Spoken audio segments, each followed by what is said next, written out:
Bismillahirrahmanirrahim. Assalamualaikum warahmatullahi wabarakatuh.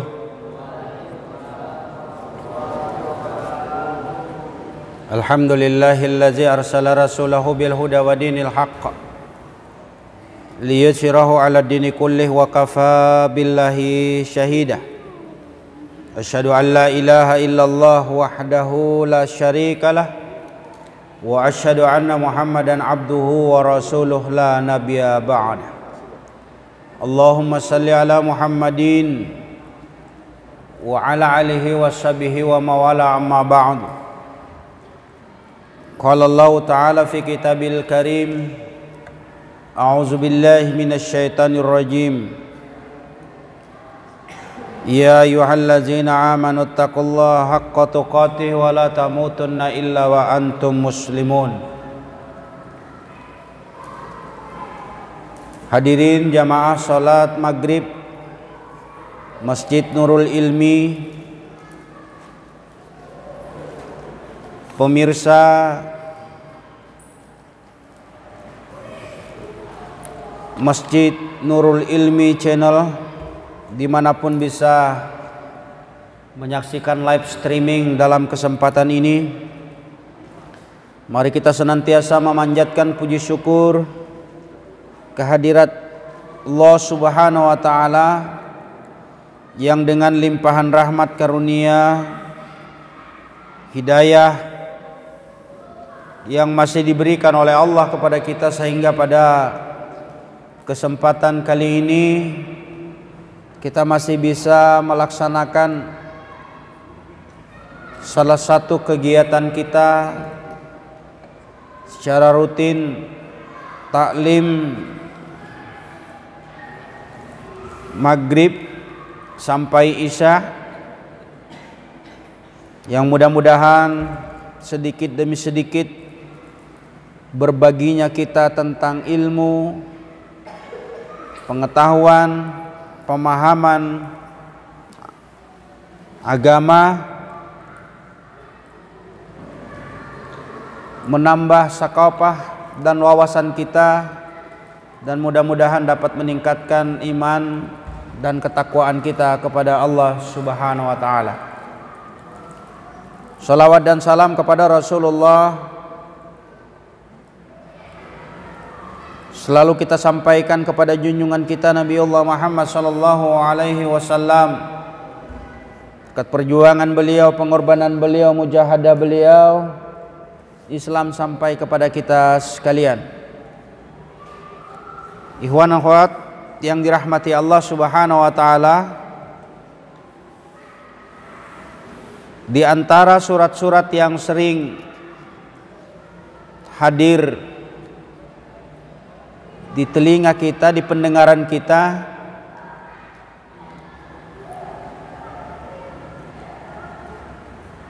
yang menjadi dalil dalam pembahasan tentang keikhlasan dan niat kita di dalam melakukan amal-amal ibadah kepada Allah Subhanahu wa Ta'ala. Di antaranya dalam Quran surat Hud, Allah berfirman, a'udzu billahi minasyaitonir rajim. Man kana yuridul hayatud dunya wa zinataha nuwaffi ilaihim a'malahum fiha wa hum fiha la yubhasun. Ulaikal ladzina laisa lahum fil akhirati illan nar wa habita ma sana'u fiha wa batilum ma kanu ya'malun. Barang siapa yang menghendaki kehidupan dunia dan perhiasannya, pasti kami berikan balasan penuh atas pekerjaan mereka di dunia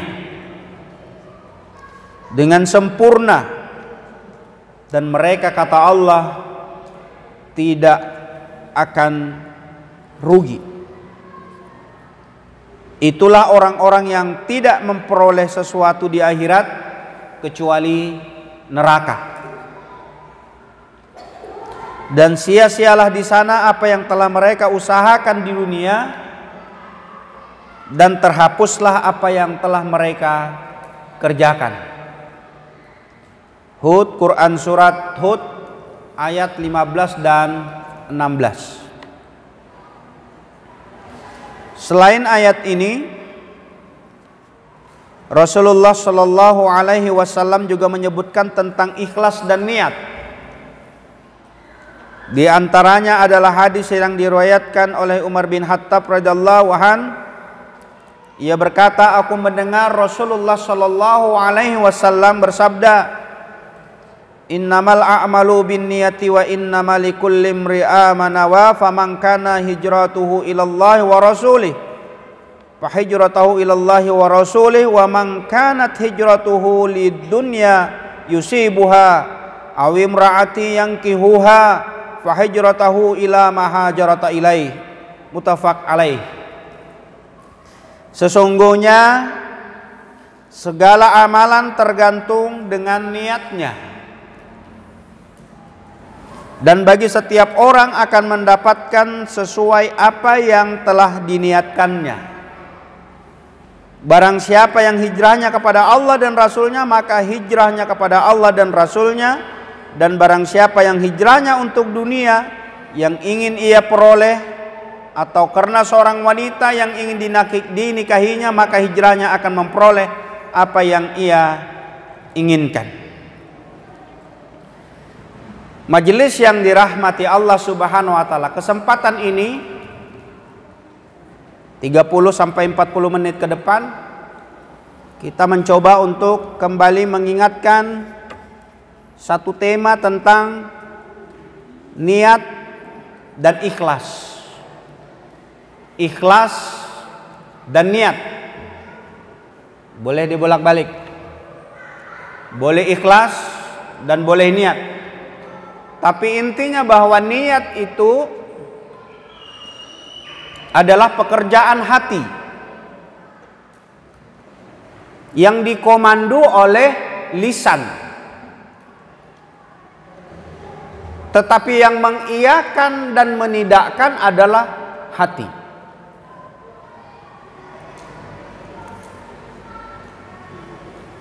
Orang bisa ikhlas atau tidak tergantung niatnya. Nah, kita yang melakukan amal-amal kebaikan, amal-amal soleh, kata Rasulullah, tergantung kepada niatnya. Majelis taklim kita ini sudah sekian tahun berjalan. Setiap Rabu malam, Jumat malam, Ahad subuh, dan Jumat subuh. Ada 4 kali kita sepekan. Setiap orang atau kita yang mengikuti, apakah dia ikhlas atau tidak, orang lain gak pernah tahu.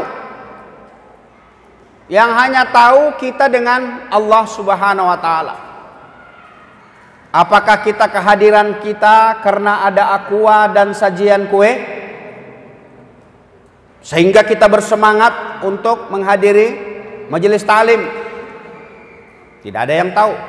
Teman sekamar pun, kecuali kita cerita, bro, nanti sore bis maghrib ada kajian Masjid Nurul Ilmi, hadir ya. Lumayan kan, ada aqua, ada kue. Kecuali kita cerita nih ke teman, oh iya ya. Nah, ketika dia dengan lisan seperti itu, lalu kemudian hatinya dengan niatnya bukan hanya sekedar untuk mencari ilmu, menambah pengetahuan, yang niatnya bukan karena Allah, tapi hanya sekedar mungkin mendapatkan sesuatu selain niatnya kepada Allah, maka disitulah letak niat kita. Dan setiap orang, siapapun tidak pernah tahu itu kalau kita tidak pernah memberitahu. Maka lagi-lagi perkara niat dan ikhlas ini sama-sama kita untuk terus memperkuat. Karena juga tantangannya tidak mudah. Boleh jadi kita berkata dengan lisan, tapi kembali yang mengiyakan atau menidakkan itu adalah hati kita. Apa yang dikatakan Allah dalam Al-Quran tadi, surat Hud ayat 15 dan 16, barang siapa kata Allah yang menghendaki kehidupan dunia dan perhiasannya, pasti kata Allah kami berikan balasan yang penuh atas pekerjaan mereka di dunia dengan sempurna, tidak dirugikan sesuai dengan usahanya. Ya tadi, kalau contoh kecil saja, kalau kita hadirnya untuk majelis taklim hanya sekedar aqua dengan kue, ya itulah balasannya. Ya. Selebihnya tidak dapatkan apa-apa. Makanya butuh fokus, butuh kita kesungguhan hati.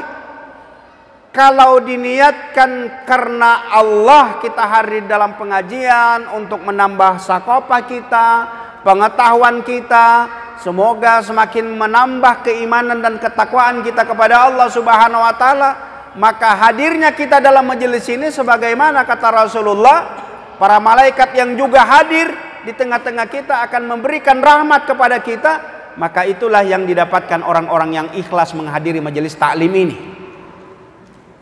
Tapi kalau hanya sekedar urusan dunia kata Allah, maka dia tidak pernah dirugikan dari apa yang dia niatkan untuk mendapatkan dunia itu. Orang kalau dia bangun pagi lalu bekerja mencari sesuap nasi, mengais rezeki, semakin dia rajin, semakin dia kuat, semakin dia berupaya semaksimal mungkin, maka kata Allah dia akan diberikan sesuai dengan apa yang dia usahakan.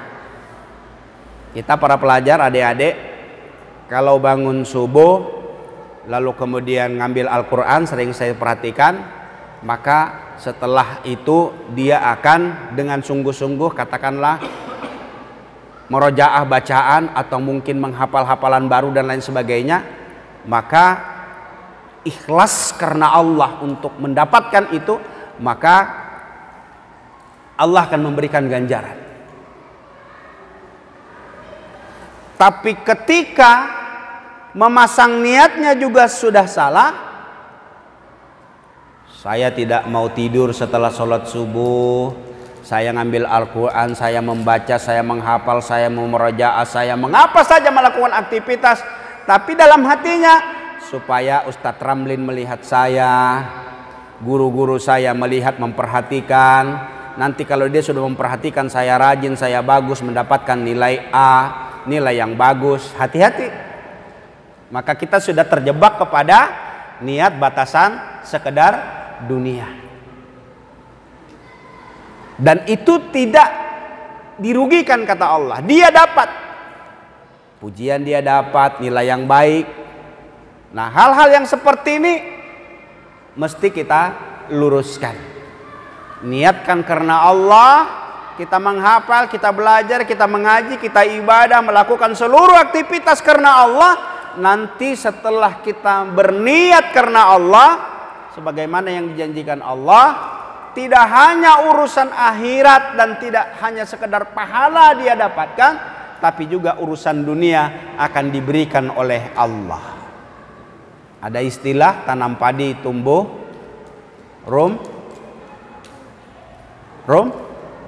rumput. Tanam rumput tidak akan tumbuh padi. Coba perhatikan para petani, rumput di sekeliling kita, di sekeliling rumah kita, satu biji pun tidak ada padi kita dapatkan. Yang ada biasanya kangkung. Ya. Jadi istilah ini adalah kalau pekerjaan-pekerjaan akhirat kita niatkan, maka dunia akan menghampiri. Tapi kalau sudah urusan-urusan dunia saja semata, maka akan sangat sulit mendapatkan akhirat. Tanam padi akan tumbuh rumput, tapi kalau kita tanam rumput tak akan bakalan tumbuh padi. Artinya niat kita ikhlas karena Allah untuk majelis taklim, niat ikhlas kita untuk belajar agama, niat ikhlas kita untuk membaca Al-Quran, hafalan dan lain sebagainya, maka itu pahalanya Allah jamin, Allah akan berikan akhirat. Tapi yakinilah kebaikan-kebaikan di luar apa yang dijanjikan oleh Allah, yang urusan ukhrawi, maka urusan dunia pun juga akan didapatkan. Majelis yang dirahmati Allah Subhanahu wa taala. Lalu tadi di dalam hadis kata Allah, orang-orang yang berniat yang bukan karena hijrahnya karena Allah, maka yang dia dapatkan adalah apa yang dia niatkan itu. Makanya mari kita bersama-sama termasuk penceramah untuk kembali memfokuskan niat kita mengharap ridha Allah Subhanahu wa taala, bukan yang selain Allah Subhanahu wa taala. Ada hadis panjang yang diceritakan oleh Abu Hurairah radhiyallahu an yang meriwayatkan tentang sabda Rasulullah. Manusia, kata Rasulullah, pertama kali diadili di hari kiamat ialah seorang yang mati syahid. Jadi nanti yang diadili hari kiamat itu adalah seorang yang mati syahid. Lalu ia didatangkan dan diberitahukan kepada kenikmatan sehingga pun ia mengetahuinya. Jadi orang yang mati syahid ini diberitahukan, didatangkan kepadanya kenikmatan-kenikmatan sehingga ia pun tahu. Lalu Allah bertanya, apa yang telah kamu lakukan di dunia? Jadi orang mati syahid ini ditanya oleh Allah, apa yang engkau sudah lakukan di dunia? Maka ia menjawab, aku berperang karena hingga aku mati syahid. Jadi ketika Allah bertanya kepada orang yang mati syahid ini, apa yang engkau lakukan di dunia? Aku berperang. Jawab orang yang mati syahid ini kepada Allah, hingga aku mati syahid. Tapi apa kata Allah? Allah berfirman, kamu berdusta.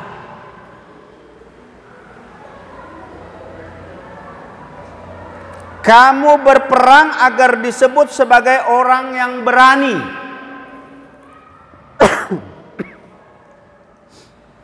Dan kamu disebut sebagai pemberani, maka perintahkanlah agar diseret di atas wajahnya dan dilemparkan ke dalam neraka.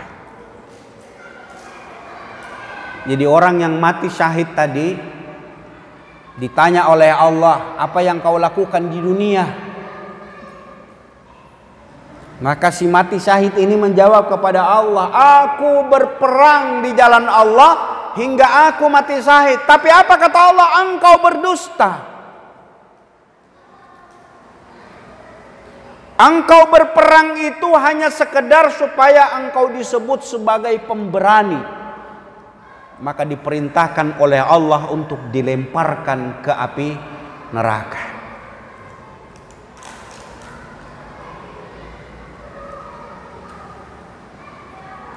Orang yang mati syahid, tapi Allah tahu kalau dia berjuang benar-benar membela agama, berperang untuk Allah, tapi Allah yang tahu. Makanya niat hati kita, kata hati kita ini, yang tahu itu bukan orang lain, kita dengan Allah saja. Tidak bisa kita sembunyikan. Apa kata hati kita, itulah yang diketahui oleh Allah Subhanahu wa taala. Seperti apa yang diceritakan oleh Abu Hurairah ini. Ternyata begitu Rasulullah mengatakan ketika Allah mempertanyakan apa yang engkau lakukan di dunia kepada orang syahid, lalu orang syahid ini menjawab, aku berperang hingga aku syahid. Tapi apa kata Allah? Kamu berdusta. Engkau berperang bukan untuk mati syahid, tapi engkau berperang hanya sekedar agar disebut sebagai seorang pemberani. Ngeri ndak ini? Sudah mati syahid tapi ternyata dilemparkan ke dalam api neraka. Karena Allah tahu. Ayo kita yang hari ini yang mengharap selain majelis taklim mendapatkan pahala dari Allah Subhanahu wa taala, yang niat-niatnya selain Allah, buang jauh-jauh. Walaupun berat ya, walaupun tantangannya tidak gampang, tapi tetap saja istighfar, luruskan niat.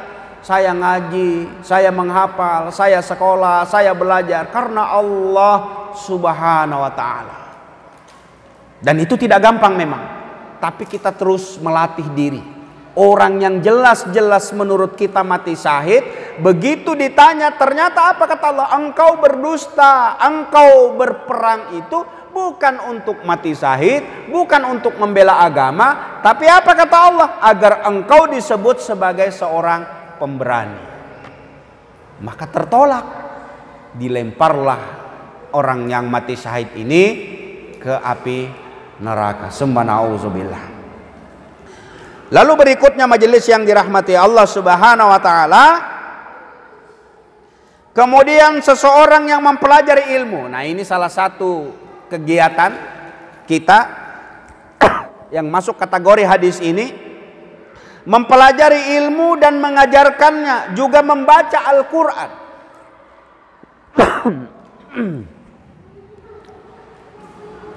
Didatangkan ia dan diberitahuan kepadanya kenikmatan sehingga ia mengetahuinya. Ternyata jauh sebelum kita diputuskan ke surga atau neraka, balasan-balasan tentang kebaikan-kebaikan, amal-amal saleh itu diperlihatkan oleh Allah kepada kita. Kita pernah mendengar tentang sahabat Rasulullah yang meninggal dunia, yang ketika dia meninggal itu mengatakan, kenapa tidak lebih jauh, kenapa tidak lebih baru. Ada 3 itu ya. Kenapa tidak jauh, kenapa tidak lebih jauh, kenapa tidak lebih baru, apalagi satunya ya, kenapa tidak semuanya. Nah, salah satu yang ketika dia ingin meninggal, kenapa tidak lebih jauh itu, ternyata jarak rumahnya dengan masjid itu sangat jauh. Dan dia berjalan setiap hari untuk mendatangi jamaah seperti kita seperti ini. Setiap hari dia datang dan tempatnya selalu di pojok, sehingga Rasulullah selalu melihat kehadirannya. Suatu saat dia tidak hadir, dicari dan ditanyakan oleh Rasulullah, kemana si Fulan bin? Si Fulan tidak hadir sebagaimana biasa. Ternyata apa? Sudah wafat. Selesai sholat, Rasulullah dengan para sahabat mendatangi dan mengunjungi rumah si Fulan tadi. Nah, si istri bercerita sebelum meninggal, ada 3 ungkapan yang diucapkan. Kenapa tidak lebih jauh, kenapa tidak yang baru, kenapa tidak semuanya. Nah, salah satunya yang diucapkan ketika ditanya oleh istri ini, kenapa Rasulullah beliau mengucapkan ini. Salah satu yang diucapkan tadi, kenapa tidak jauh, itu adalah masjid. Ternyata perjalanannya dari rumah menuju masjid yang dia selalu datang berjamaah, itu sudah diberikan gambaran balasannya oleh Allah Subhanahu wa ta'ala menjelang ajalnya. Jadi ditampakkan balasan itu. Kebaikan-kebaikan yang kita lakukan itu sudah diberikan penampakan oleh Allah Subhanahu wa ta'ala. Maka dia sampai berucap, kenapa tidak lebih jauh jarak masjid dengan rumahnya? Karena apa? Perjalanannya dari rumah menuju masjid itu yang saban hari dia selalu melakukannya, sudah diberikan gambaran tentang kenikmatan yang akan dia terima, sehingga dia menyesal kenapa rumahnya tidak lebih jauh. Begitupun juga kenapa tidak yang baru, karena dia pernah memberikan seseorang, memberikan bantuan kepada seorang, yang dia berikan itu bukan yang terbaik, tapi yang lebih lama atau yang lebih tidak bagus. Makanya di ucapannya itu, memberikan yang tidak baik saja sudah diberikan oleh Allah balasan setimpal, sehingga dia menyesali kenapa yang tidak baru diberikan kepada orang itu. Nah, seperti inilah apa yang digambarkan oleh Abu Hurairah. Kata Rasulullah, Orang yang mempelajari ilmu, mengajarkannya, kemudian baca Al-Quran, didatangkan kebaikan-kebaikan, balasan-balasan oleh Allah, sehingga dia mengetahui balasan-balasan itu. Lalu Allah bertanya, apa yang kamu perbuat di dunia? Maka ia menjawab, aku telah mempelajari ilmu dan mengajarkannya, juga membaca Al-Quran karena engkau. Jadi ini jawaban orang tadi. Orang yang belajar ngaji, orang yang membaca Al-Quran, kemudian dia belajar agama, kemudian mengajarkannya, lalu kemudian sudah dinampakkan kebaikan-kebaikan, balasan-balasannya oleh Allah Subhanahu wa taala. Lalu Allah bertanya, apa yang engkau lakukan di dunia? Maka orang ini menjawab, aku mempelajari ilmu dan mengajarkannya, juga membaca Al-Quran karena engkau. Allah berfirman, kamu berdusta. Kamu mempelajari ilmu agama agar disebut sebagai orang alim, serta membaca Al-Quran agar disebut sebagai seorang qori. Dan kamu telah disebut seperti itu, maka diperintahkan agar ia diseret di atas wajahnya dan dilemparkan ke dalam neraka. Kalau kita mendengar ini ngeri. Ya. Ternyata kita sudah banyak hafalan, ngaji kita sudah setiap hari. Ternyata salah niat tadi. Supaya kita disebut yang hebat pembaca Al-Quran, disebut qori, disebut qori'ah, disebut macam-macam lah pujian manusia. Ternyata yang menyebabkan berdustanya hati kita, bahwa mengajinya kita, belajarnya agama kita, mengajarkannya apa yang sudah kita lakukan, Allah tahu. Ternyata kita hanya ingin disebut orang alim, orang pintar. Maka Allah yang mengetahui mengatakan, kamu berdusta, lemparkan ke dalam api neraka. Majelis yang dirahmati Allah Subhanahu wa taala. Lalu yang kemudian terakhir, seseorang yang diluaskan rizkinya oleh Allah Subhanahu wa taala dan dia memberinya dari berbagai macam jenis harta, lalu didatangkan diberitahuan kepada kenikmatan sehingga mengetahui. Allah bertanya, apa yang kamu perbuat dengannya di dunia? Ia menjawab, aku tidak meninggalkan satu jalan pun yang engkau senang jika di dalamnya diinfakkan harta, melainkan aku infakkan harta bendaku di jalanmu. Majelis adik-adik sekalian, ada orang yang berkelebihan harta, yang sering kita sebut orang kaya. Infaknya, sedekahnya itu tidak pernah putus, selalu ada memberikan bantuan, sehingga dengan rezekinya yang banyak ini dia sudah infak, dia sedekah, dia sudah memberikan apa yang dia miliki, semua dia bantu. Maka digambarkan oleh Allah, didatangkan balasan tentang kebaikan-kebaikan yang akan dia terima. Tapi begitu Allah bertanya, apa yang engkau lakukan di dunia?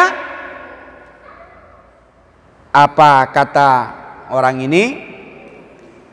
Aku tidak meninggalkan satu jalan pun yang engkau senang jika di dalamnya diinfakkan harta, melainkan infak di jalanmu. Tapi lagi-lagi apa kata Allah? Kamu berdusta. Tapi kamu melakukan hal itu agar kamu disebut sebagai seorang yang dermawan. Kalau gini, apa yang bisa kita lakukan ya? Belajar agama salah, ngaji hafalan kita banyak salah, infak dan sedekah di jalan Allah memberikan bantuan salah. Di mana salahnya? Kembali kepada niat kita. Ternyata apa kata Allah? Kau yang sudah infak, kau yang sudah sedekah, kamu berdusta kata Allah. Ternyata engkau berimpak, kamu bersedekah, engkau menolong orang, engkau memberikan bantuan kepada siapa saja, itu agar kamu disebut sebagai orang yang dermawan, orang yang disebut ringan, membantu dan lain sebagainya.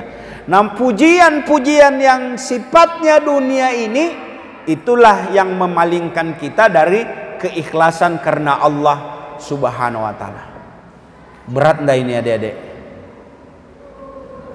Berat kan? Kita Jumat yang biasanya sudah punya niat untuk infak, ya, tergantung kemampuan kita, 10.000, 20.000, 50.000, 100.000, 500.000, 1 juta, 2 juta, 5 juta, tergantung isi kantong. Tapi ternyata bukan karena isi kantong yang menentukan, itu adalah keikhlasan kita. Begitu kita masuk ke masjid, di situ ada kotak amal tuh di depan pintu kita. Nah, di masjid-masjid lain ada juga di depan, lalu kemudian biasanya ada juga jalan tuh. Saya sendiri merasakan itu. Kalau sudah mau masuk ke masjid, bukan masjid kita ya, masjid orang yang biasanya ada infaknya berjalan tuh. Sebelum sholat kan keliling dia. Yang kalau dia recehan, laju dia. Kenapa? Begitu lewat yang masuknya recehan, cepat dia pindah. Tapi kalau dia warna biru, warna merah, apalagi dia tebal, lambat itu masuknya. Pelan dia. Infaknya itu, kotak infaknya itu pelan. Dengan hati-hati memasukkannya. Nah, pada saat memasuki masjid, itu berkata-kata hati kita, masukkan di sana atau masukkan nanti di saat berjalan infak. Godaannya ada itu. Apa kata setan? Nantilah dimasukkan pada saat infak. Kotak infak, kotak amal itu berjalan, baru nanti dimasukin. Nggak usah di depan. Di depan ini nggak ada yang lihat. Tapi kalau nanti berjalan dia di depan jamaah yang lain, kau masukkan 500.000, 1 juta, apalagi 5 juta, semua orang melihat. Kalau 5 juta buka kuncinya berarti ya. Tapi kalau recehan kan, yang 100, yang 1.000, ya, itu cepat itu, rapat-rapat nutupnya, ya, supaya tidak ada yang lihat kan, uang recehan. Tapi giliran yang biru, diurut-urut dulu, dilurus-luruskan. Apalagi yang merah, lapisnya 5 sampai 10, waduh, ngurutnya banyak tuh. Nah, begitu mau masukkan, ambil stand dulu. Semua nauzubillah. Itu godaannya ada itu. Jangan kau serahkan di depan, jangan serahkan di depan masjid, serahkan nanti pada saat kotak beramal. Itu ujiannya ada, Bapak Ibu.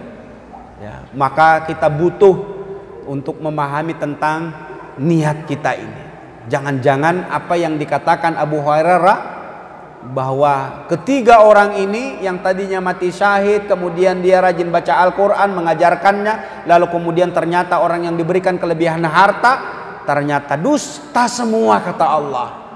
Jangan-jangan kita berimpak, kita bersedekah, itu ternyata niatnya apa?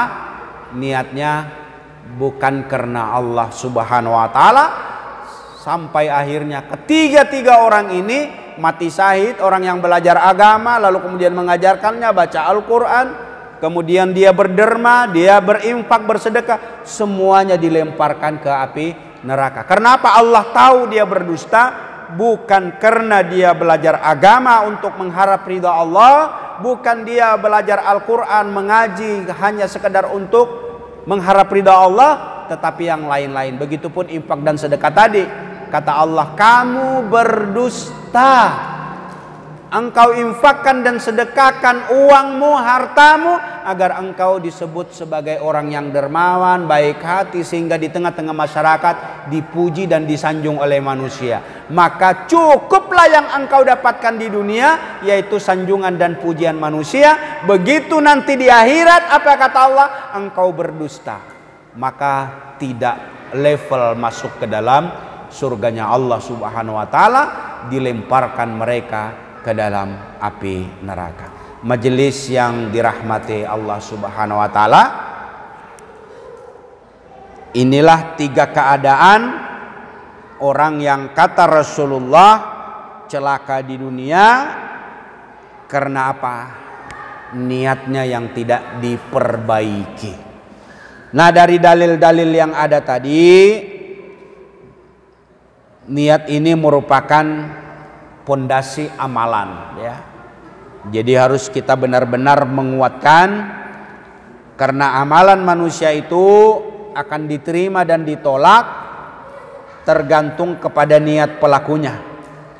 Barang siapa yang melakukan amalan dengan mengikhlaskan untuk Allah semata dan ingin mendapatkan pahala akhirat, maka amalannya sesuai dengan tuntunan, maka ini akan diterima. Tapi barang siapa meniatkannya untuk selain Allah atau tidak mengikhlaskan amalannya untuk Allah dengan mengecualikan Allah dengan selainnya, maka amalan itu tertolak, dan ini adalah malapetaka bagi pelakunya.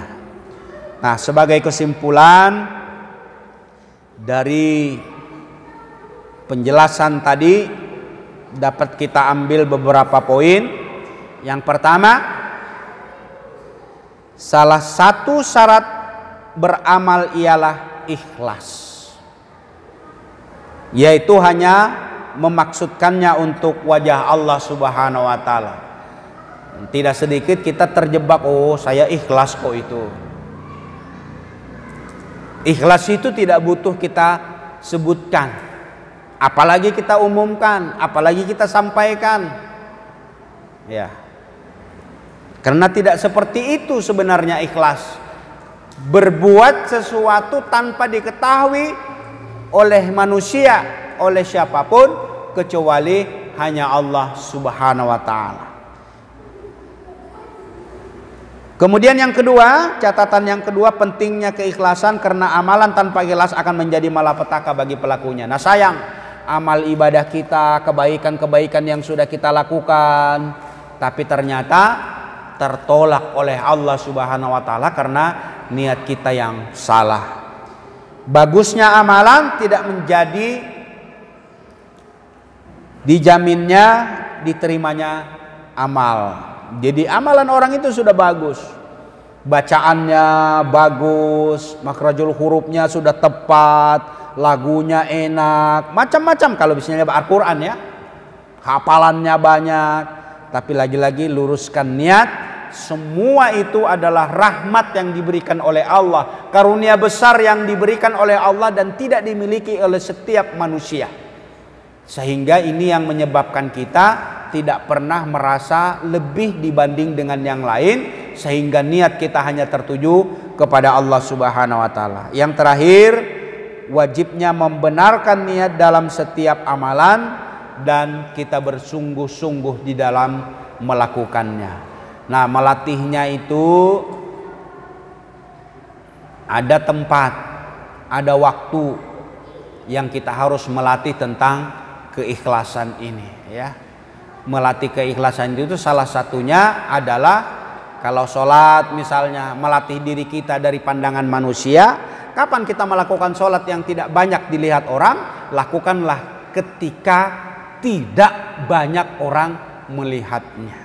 Dianjurkanlah oleh Allah dan Rasulnya, bangunnya kita di tengah malam ketika orang semua terlelap, tertidur, tidak ada yang melakukan, tapi kita bangun menghadap Allah Subhanahu wa taala. Itu menjaga dan memelihara serta melatih keikhlasan pujian daripada manusia. Sujud dan rukunya kita kepada Allah hanya mengharap ridha Allah, bukan manusia. Begitupun juga infak dan sedekah kita, sembunyi-sembunyi tetapi kita memberikannya. Tidak dilihat nilainya berapa, tapi tentang keikhlasan kita hanya karena Allah semata. Mudah-mudahan apa yang saya sampaikan ini memberikan manfaat khususnya diri pribadi saya dan juga kepada seluruh jamaah dan pemirsa sekalian. Mudah-mudahan kita selalu mendapatkan keistiqomahan untuk keikhlasan dan niat kita hanya karena Allah Subhanahu wa taala. Lagi-lagi saya ingatkan, memang tidak mudah dan tidak gampang memfokuskan niat kita hanya kepada Allah Subhanahu wa taala. Godaan setan dari depan, belakang, kiri, kanan itu terus mempropaganda kita, dan bisa jadi itulah yang melalaikan niat dan merusak keikhlasan kita yang tidak kepada Allah tetapi kepada selain Allah Subhanahu wa taala. Mari kita tutup dengan doa kafaratul majelis. Subhanakallahumma wa bihamdika asyhadu an la ilaha illa anta astaghfiruka wa atubu ilaik. Wabillahi taufiq wal hidayah. Assalamualaikum warahmatullahi wabarakatuh.